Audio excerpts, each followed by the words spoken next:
হরে কৃষ্ণ। সকলের চরণে জানাই সশ্রদ্ধ প্রণিপাত। আপনাদের সবাইকে জানাই দৈনিক গীতামৃতের 137তম পর্বে সুস্বাগতম, কৃষ্ণপ্রীতি এবং শুভেচ্ছা। দৈনিক গীতামৃতের আজকের এই পর্বে আমি আপনাদের নিকট আলোচনা করব ভগবদ্গীতার 3য় অধ্যায়ের 31 বা 31তম শ্লোক নিয়ে। আপনারা সকলে ধৈর্য ও মনোযোগের সহিত সম্পূর্ণ ভিডিওটি শেষ পর্যন্ত দেখুন, সেই সাথে শ্লোকের মাহাত্ম্য ও তাৎপর্য হৃদয়ঙ্গম করার প্রচেষ্টা করুন। আমি শুরু করছি, আপনারা সাথেই থাকুন। ওম নমো ভগবতে বাসুদেবায়, ওম নমো ভগবতে বাসুদেবায়, ওম নমো ভগবতে বাসুদেবায়। শ্রীমদ্ ভগবদ গীতা 3য় অধ্যায় কর্মযোগ। তো শ্লোকটি হচ্ছে ভগবান শ্রীকৃষ্ণের। ওম ইয়ে মে মতম ইদম নিত্যম অনুতিষ্ঠন্তি মানবাঃ শ্রদ্ধাবন্ত অনুসয়ন্ত মুচ্যন্তে তেওপি কর্মভি। আবার পাঠ করছি। ইয়ে মে মতমিদম নিত্যম অনুতিষ্ঠন্তি মানবাঃ শ্রদ্ধাবন্ত অনুসয়ন্ত মুচ্যন্তে তেওপি কর্মভি। অনুবাদ: আমার নির্দেশ অনুসারে যে সমস্ত মানুষ তাদের কর্তব্য কর্ম অনুষ্ঠান করেন এবং যারা শ্রদ্ধাবান ও মাৎসর্য রহিত হয়ে এই উপদেশ পালন করেন তারা কর্মবন্ধন থেকে মুক্ত হন। এই শ্লোকে ভগবান অর্জুনের নিকট বলছেন যে ভগবানের নির্দেশ অনুসারে যারা কর্তব্য কর্ম করে এবং যারা শ্রদ্ধাবান ও মাৎসর্য রহিত হয়ে সেই উপদেশগুলো পালন করে তারা কর্মবন্ধন থেকে মুক্ত হয়।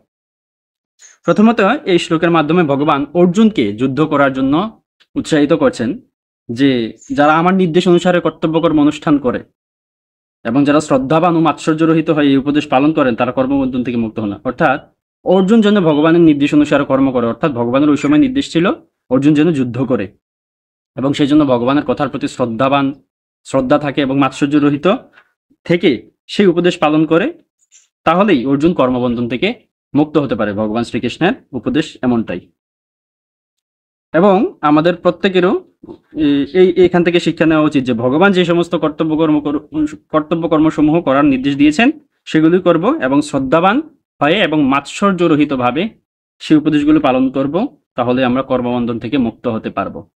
এই বিষয়টা আমরা বুঝতে পারলাম। তো এই শ্লোক সম্বন্ধে শ্রীল প্রভুপাদ কি মন্তব্য করছেন সেই বিষয়টা আমরা তাৎপর্য থেকে দেখে নিই। তাৎপর্য: পরমেশ্বর ভগবান শ্রীকৃষ্ণের নির্দেশাবলী সমস্ত বৈদিক জ্ঞানের সারমর্ম এবং তাই সন্দেহাতীতভাবে তা শাশ্বত সত্য।